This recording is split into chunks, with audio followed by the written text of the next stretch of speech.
Jeremy says 377 of reading. Today reading Harry Potter and the Order of the Phoenix. Let's get started. We're currently on page 171. Let's go lock in. Isn't it? It all stems from this horrible thing wizards have of thinking they're superior to other creatures. Mrs. Weasley and Bill were having their usual argument about Bill's hair getting really out of hand, and you're so good looking. It would look much better shorter. Wouldn't it, Harry? Oh, I do know, said Harry, slightly alarmed at being asked his opinion. He slid away from them in the direction of Fred and George, who were huddled in the corner with Mundungus. Mundungus stopped talking when he saw Harry, but Fred winked and beckoned Harry closer. It's okay, he told Mundungus. We can trust Harry. He's our financial backer. Look what Dung's got enough, said George, holding out his hand to Harry. It was full of what looked like shriveled black pods. A faint rattling noise was coming from them, even though they were completely stationary. Venomous tentacular seeds, said George. We need them for the skiving snack boxes, but they're a Class C non-tradable substance, so we've been having a bit of trouble getting hold of them. 10 galleons for the lot then, Dung, said Fred. With all the trouble I went to get them? Said Mundungus, his saggy, bloodshot eyes stretching even wider. I'm sorry, lads, but I'm not taking a nut under 20. Dung likes his little joke, Fred said to Harry. Yeah, his best one so far has been 6 sickles for a bag of narwhals, said George.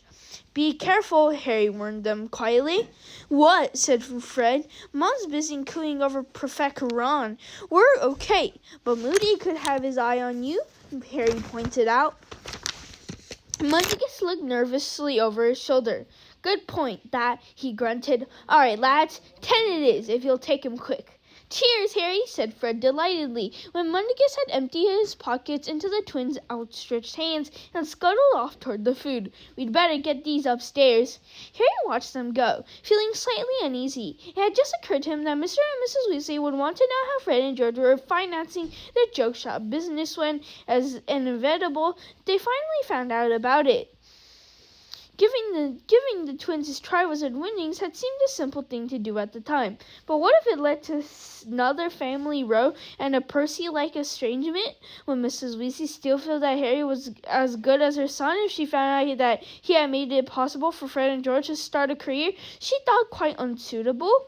Standing where the twins had left him with nothing but a guilty weight in the pit of his stomach for company, Harry caught the sound of his own name. Kingsley Shacklebolt's deep voice was audible even over the surrounding chatter.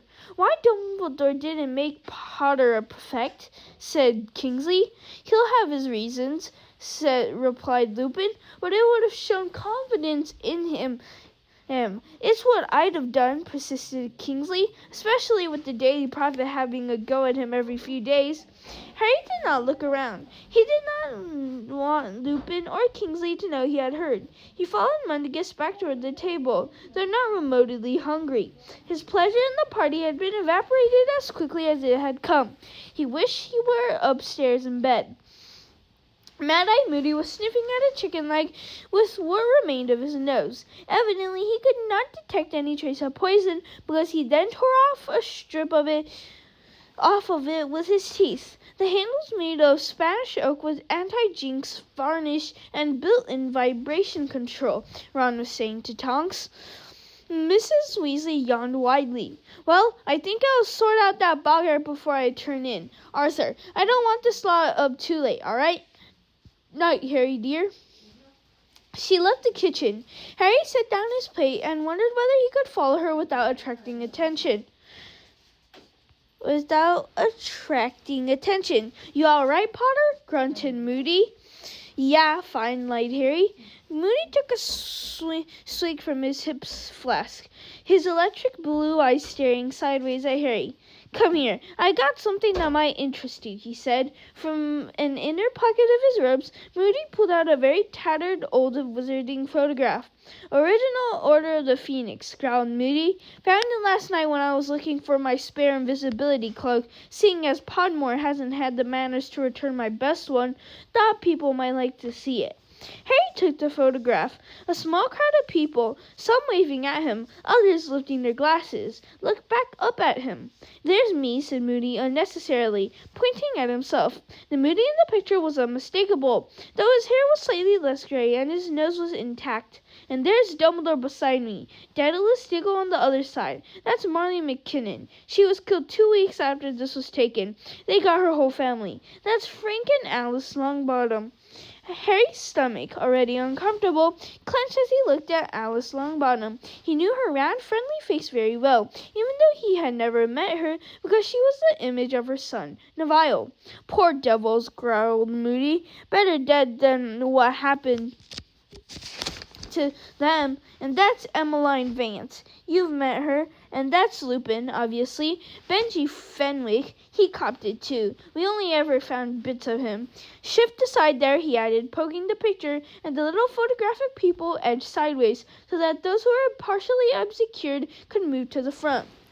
"That's Edgar Bones, brother of Amelia Bones. They got him and his family too. He was a great wizard. Sturgis Podmore, Blimey, he looks young. Caradoc Dearborn vanished 6 months after this. We never found his body. Hagrid, of course, looks exactly the same as ever. Alpheus Dodge, you've met him. I'd forgotten he used to wear that stupid hat. Gideon Prowett, it took 5 Death Eaters to kill him and his brother Fabian. They fought like heroes. Budge along, budge along." The little people in the photograph jostled among themselves, and those hidden right at the back appeared at the forefront of the picture. "That's Dumbledore's brother, Aberforth. Only time I ever met him. Strange bloke. That's Dorcas Meadows. Voldemort killed her personally. Cyrus, when he still had short hair. And there you go. Thought that would interest you." Harry's heart turned over. His mother and father were beaming up at him. Sitting on either side of a small, watery-eyed man Harry recognized at once as Wormtail. He was the one who had betrayed their whereabouts to Voldemort and so helped bring about their death. "Eh?" said Moody. Harry looked up into Moody's heavily scarred and pitted face. Evidently, Moody was under the impression he had just given Harry a bit of a treat.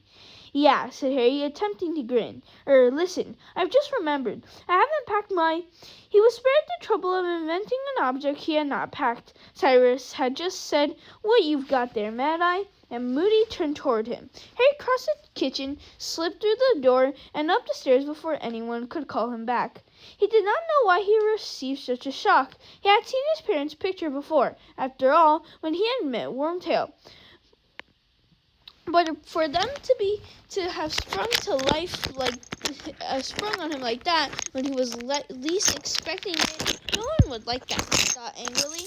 And then to see them surrounded by all those other happy faces, Benji Fenwick, who had been found in bits, and Gideon Prewett, who had died like a hero, and the Longbottoms, who had been tortured into madness, all waving happily out of the photograph forevermore, not knowing that they were doomed. Well, Moody might find that interesting. Harry, found it disturbing. Harry tiptoed up the stairs into the hall, past the stuffed elf heads, glad to be on his own again. But as he approached the first landing, he heard noises.